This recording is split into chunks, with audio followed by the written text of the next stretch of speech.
ನಿಮ್ಮದೇ ಸಮುದಾಯವನ್ನ ಪ್ರತಿನಿಧಿಸುವ ಸಿದ್ದರಾಮಯ್ಯ ಸಂಪುಟದಲ್ಲಿರ್ತಕ್ಕಂಥ ಇಬ್ಬರು ಸಚಿವರಲ್ಲೇನೆ ಭಿನ್ನಾಭಿಪ್ರಾಯಗಳು.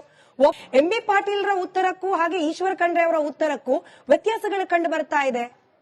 ವ್ಯತ್ಯಾಸ ಕಂಡು ಬರ್ಬೋದು, ಆದ್ರ ನಮ್ಮದು ಬಸವಣ್ಣನವರು 12ನೇ ಶತಮಾನದಲ್ಲಿ ಅನುಭವ ಮಂಟಪದಲ್ಲಿ ಬಸವ ಪ್ರಣೀತವಾಗಿರುವಂತಹ ಲಿಂಗಾಯತ ಧರ್ಮವನ್ನ ಹುಟ್ಟಾಕಿದ್ದಾರೆ. ಇಲ್ಲಿ ಬಸವಣ್ಣನವರೇ ಧರ್ಮಗುರು, ವಚನ ಸಾಹಿತ್ಯ ಧರ್ಮ ಗ್ರಂಥ ಅನ್ನುವಂಥ ಸಿದ್ಧಾಂತವನ್ನ ಯಾರು ಒಪ್ಕೊಳ್ತಾರೋ ಅವರೆಲ್ಲರೂ ಲಿಂಗಾಯತರು. ಅವರು ಒಪ್ಕೊಂಡ್ರು ಅವರು ನಮ್ದ್ರೊಳಗೆ ಬರ್ತಾರ. ಅವ್ರಿಗೆ ಇವತ್ತೇ ಒಂದು ಸ್ಟೇಟ್ಮೆಂಟ್ ಕೊಡ್ಲಿ, ಬಸವಣ್ಣವರೇ ಧರ್ಮಗುರು, ವಚನ ಸಾಹಿತ್ಯಕ್ಕೆ ನಾವು ಒಪ್ತೀವಂದ್ರೆ ನಾವು ಅವರು ಒಂದೇ, ಅದರ ಭಿನ್ನತೆನೇ ಇಲ್ಲ. ಅವರು ನಮ್ಮವರೇ. ಅದು ತಿಳುವಳಿಕೆ ಇದ್ದ ಕಡೆಯಿಂದ ಏನೋ ಸ್ವಲ್ಪ ತಾತ್ವಿಕ ಭಿನ್ನಾಭಿಪ್ರಾಯ, ಅವರೇನು ಬೇರೆಯವರಲ್ಲ.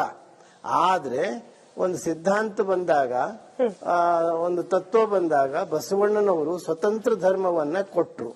ಅದಕ್ಕೆ ಲಿಂಗಾಯತ ಧರ್ಮ ಅಂತ ಕರಿತೀವಿ. ವೀರಶೈವ ಅನ್ನೋ ಪದ ಲಿಂಗಾಯತ ಧರ್ಮದಲ್ಲಿನ ಒಂದು ಒಳಪಂಗಡ. ಅದು ಅವರೇನ್ ಬೇರೆ ಅಲ್ಲ. ಹೇಗೆ ಲಿಂಗಾಯತ ಪಂಚಮಸಾಲಿ, ಲಿಂಗಾಯತ ಬಣಜಿಗ, ಲಿಂಗಾಯತ ಹೂಗಾರ, ಲಿಂಗಾಯತ ಕಂಬಾರ, ಲಿಂಗಾಯತ ಎಲ್ಲ ಅದರಲ್ಲ, ಅದೇ ರೀತಿಯಾಗಿ ಲಿಂಗಾಯತ ವೀರಶೈವರು ಒಂದು ಪಂಗಡ ಅದು.